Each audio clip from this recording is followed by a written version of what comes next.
আসসালামু আলাইকুম গাইস। এই রোজার ভিতরে আটতলা বিল্ডিংয়ের চারতলা এসি লাগাতে হবে।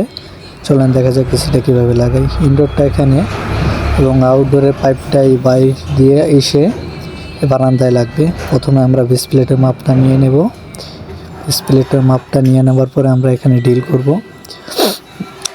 ড্রিল করার পরে এখানে আমরা রয়্যাল ফ্ল্যাগ ব্যবহার করব। রয়্যাল ফ্ল্যাগ ব্যবহার করে আমরা যেই নাটগুলো আছে এসির নাটগুলো লাগিয়ে দিলাম। লাগিয়ে দেওয়ার পরে পুরো পাইপটা প্রথমে আমরা রেফিন করে নেব।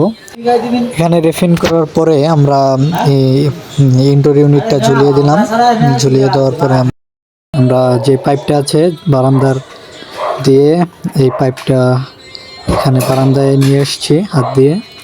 নিয়ে আসার পরে এখন আমরা যে অ্যাঙ্গেলটা লাগাবো, অ্যাঙ্গেলটা উপর করে লাগাবো, তার মাপ নিচ্ছি। মাপ নেওয়ার পরে অ্যাঙ্গেলের যেই ফুটাটা হবে সেই ফুটার মাপ নেব।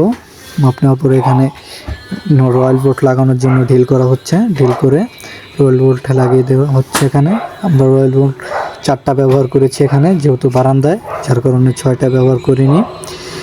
আমরা এখানে রয়্যাল বোল্ট এবং অ্যাঙ্গেলটা লাগিয়ে আউটডোরটা উঠিয়ে দিয়েছি। পাইপ কানেকশনও করা হয়ে গেছে।